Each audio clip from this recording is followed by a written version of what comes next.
Okay, well, good afternoon, and it's so nice to see you. Right now, I'm speaking with Ms Yimiao Wang, also known as Jessica at ELTE. And could you please tell us a little bit about what you've done since you graduated from our international kindergarten program? Yeah, sure. After I left ELTE, I decided to go to Hong Kong at the Chinese University of Hong Kong. I learned more knowledge about the education system in Asia, and at the Chinese University of Hong Kong, I finished my master degree in the early childhood education, and I also learned more about the policy in China. I mean, the education policy in China, and it also provided me a chance to have a chance to observe in the Chinese kindergartens. So now I have a more comprehensive knowledge about the Chinese education system and the kindergarten system in China. And currently, I'm working in a children's training center in Beijing. I work as an intern, so I can get more practical knowledge about how to communicate and how to teach in children. Okay, it all sounds very impressive. It's really wonderful, especially when I remember how difficult it was for you to get used to a new country and to do everything and get used to Hungary as well. You've really come very, very far away. So it's really good to see you. Do you think that preschool education is different in China today? Is it Yes, changing? I would say it's totally changed. Like when I was a child, it's quite different. Like when I was a child, the I would like to start with the teachers. As a teacher, when I was a child, the teachers, everyone can become a kindergarten teacher, and the government didn't set up any degree or teaching certificate to the especially to the preschool teacher position. But now they do set up some like the teaching certificate and the degree of the Mhm. kindergarten education, so that not everyone can become teacher. They have to finish teaching degree or certificate, and that is for teachers. And also from the social perspective, in the past, I mean, the parents are pay more attention on the kindergarten education now. In the past, parents send their children to kindergarten just because no one can take care of their kids in the home. So they Most of the were time, more like babysitters. yeah, more like a babysitters, exactly. So most of the time, the grandparents were taking care of their children, so they don't need go to kindergarten. Yes, but some of the children from the rich family, because their parents want their children to learn more knowledge before the primary school, so they could get a better grade in the first year of the primary school. So they sent the children to a preschool. I mean, not a kindergarten, but a preschool. In their children just learn as a primary school Hmm. student. They have chairs and tables. The children have to sit there and listen to teachers to learn like math, Chinese, or even English. Um, and but they barely speak with, I mean, they barely interact with the teacher. They just sitting there and listening. But now, from my personal experience, I would say they became more and more, they integrate the play-based pedagogy into the whole curriculum. So Oh, the that's children, wonderful. That's a really big yeah, change. yeah, that's a really And are the big change. parents willing to have that? Are the parents happy to have play-based education? Yes, the parents they have like uh connect more attention to the preschool education, and especially to the play-based pedagogy. They want their children learn from the playing and also from their teachers, but not just sitting there and acquire knowledge. Hmm. So play-based education is something that we specialize in ELTE. Is there any other way that we help to prepare you for your career as an early childhood educator?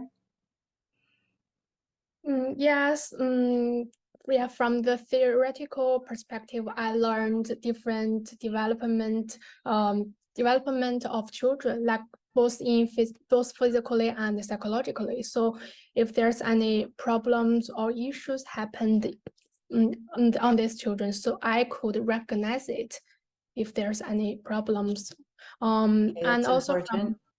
I think this is the most important thing I learned from our course. And also from the practical, I learned a lot of skills like the music and what is most interesting is that how to make a children's animation is that a very funny thing that I learned from ELTE. And also songs and rhymes. I would say this is a very important skill for me because when I have my practice in Chinese kindergarten, I found that children love songs very much because the songs I learned from ELTE is quite different from that children learn from their parents or other teachers, because that is two different places and we learn different things. So children would be more curious about what I'm seeing and what I'm saying to them. So it's a really good way So to it's all the practice. jelly on a plate, right? Yeah, Picking because bananas. the Chinese, the teachers who finish their bachelor degree in China, they don't learn this kind of things. They learn maybe other songs, Chinese songs, but what I learned is quite different. So children are more curious about it. That's good to know. Well, I'm Yeah, really it's glad really, to hear that. And your yes. English as well. So let's not forget how much your English has improved too. Do you feel comfortable communicating in English with the children, or do you communicate with them in Chinese? Most of the time I use Chinese to communicate because we're both Chinese. But when I need to teach a class in English, I change my language. Okay, good. So you're a good role model too for bilingualism. Mhm. Now, with looking back at what you learned at ELTE, how could the program have helped you even more? Um, I think yeah, I would like to give a few points. The first is for the music lessons. It's the instrument, The I was record. learning recorder, yeah. But actually, when I come back to China, I found that most of the kindergarten they use pianos. They don't really use recorder.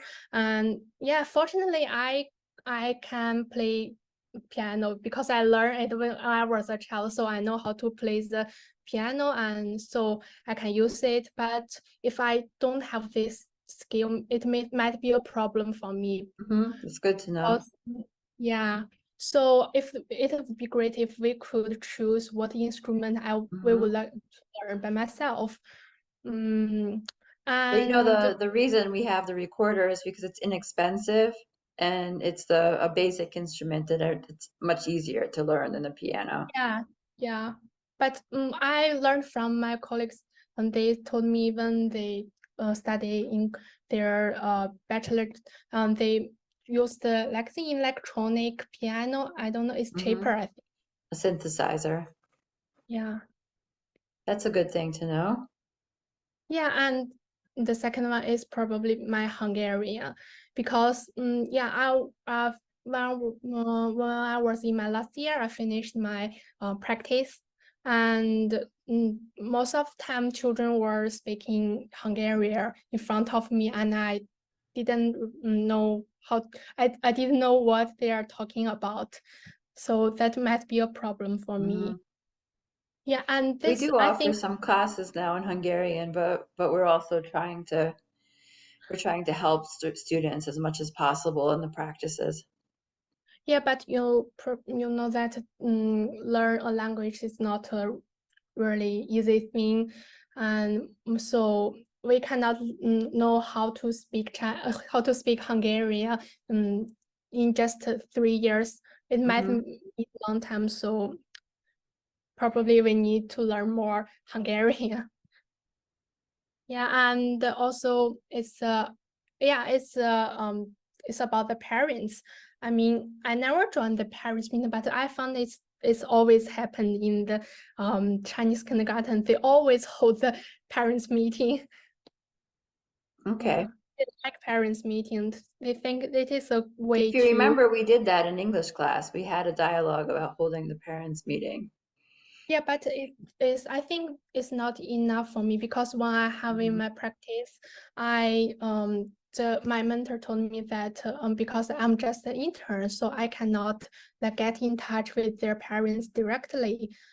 So you could offer me more chances to communicate Okay. with the parents, I mean the real parents, it would be great. Okay. Those are all good suggestions. Thank you. Yeah. And what advice would you give to students who are starting the program now? I think I would say don't be afraid. It's a great program, and if you want to be a preschool teacher, it's definitely a perfect choice for me. So don't be afraid. And the teachers are really helpful and supportive. And I would say something to the international students. I will encourage them to get in touch with their classmates who is from another nations. I think it's a great experience for me to making friends with Hungarian girls and also girls from other Mhm. nations. And have you been And able to keep in touch with your classmates? yes, I did, and we are still good friends now. So That's I good think to hear. it's really a great experience for me. I mean, I have friends from another nation. Mhm. Yeah. That's really good to hear. Yeah, and also I would suggest them to communicate with their teachers as much as possible, because the teachers are really nice and they're really helpful. So if they have any problems or questions, they could ask their teachers. Okay, thank you so much. It was really nice to hear from you, and I wish you all the best, and please keep in touch so we can continue to follow your progress as a preschool educator. And once again, thank you for your time. Yeah, thank you so much for inviting me to join this meeting.